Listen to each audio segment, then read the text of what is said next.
Բոլորս գիտեք, որ 2023 թվականի սեպտեմբերի 23-ից 24 ժամանակահատվածից սկսած Գորիս քաղաքը ընդունեց Արցախից բռնի տեղահանված մեր հայրենակիցներին որպես առաջի ընդունման եւ գրանցման կետ, որտեղից նաեւ բաշխում իրականացվում էր քաղաքացիների ընտանիքների այլ մարզեր։ Դրանից հետո, երբ որ արդեն սկսեցինք համայնքը քաղաքը հաշվառել, սկզբնական շրջանում շատ էին, այժմ ունենք ընդամենը 1600 մոտ անձ, ովքեր տեղավորված են Գորիս քաղաքում եւ մեր բնակավայրերում եւ հյուրանոցներում։ Ունենք Բարձրավան գյուղում հիմնական տեղավորված 3 ընտանիք, ովքեր երեխաներով տեղավորված են, մեծ մասը վերիշեն եւ քարահունջ բնակավայրերում են։ Իսկ ընդհանուր գերակշիռ մասը Գորիս քաղաքն են եւ հյուրանոցները։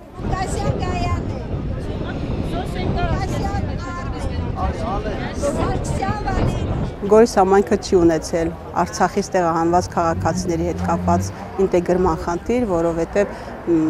քաղաքը երևի թե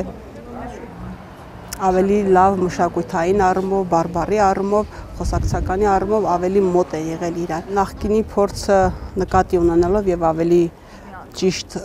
պետության կողմից սահմանված կարգերով առաջնորդվելով, իմ կարծիքով հաջողվել է այս տեղահանման գործընթացը ճիշտ կազմակերպելը։ Ովքեր որ բնակություն են հաստատել քաղաքում, սեփական տներում, վարձակալությամբ կամ հյուրընկալ ընտանիքներում,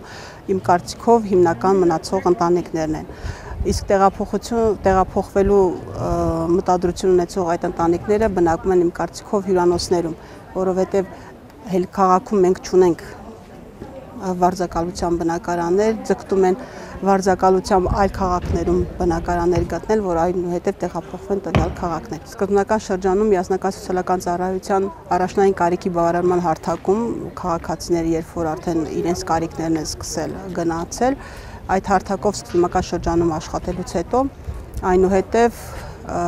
երբ որ համայնքը սկսեց հաշվառել քաղաքացիներին յուրաքանչյուր իր բնակավայրում ինչքան Արցախից տեղահանված անձ ունի,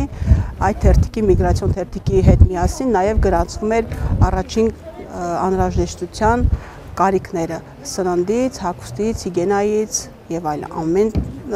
կարիքները գրանցվում էր այդ թերթիկի մեջ։ Մուտքագրման արդյունքում ստացվում էր, որ յուրաքանչյուր քաղաքացի կարիքը, առաջնային կարիքը ունեինք արդեն հենց սկզբնական հաշվառման թերթիկում։ Այս պահին ունենք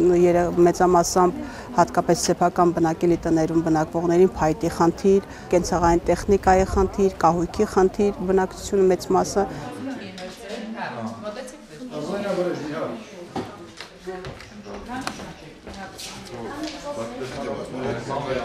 Այժմ միայն համայնքը իրականացնում է սննդի բաշխման եւ առաջին անհրաժեշտության ապրանքների բաշխման գործընթացները,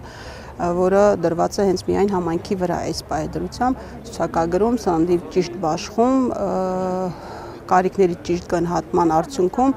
երևի թե հետագայում կտրամադրվի նաեւ այլ անհրաժեշտության պարագաներ։ Թիմի գործունեության վրա այդքան էլ մեծ ազդեցություն, այսպես ասած, չի թողել, որովհետև աշխատակիցների հենց մենք խումբ ունենք, այդ խումբն է հստակ զբաղվել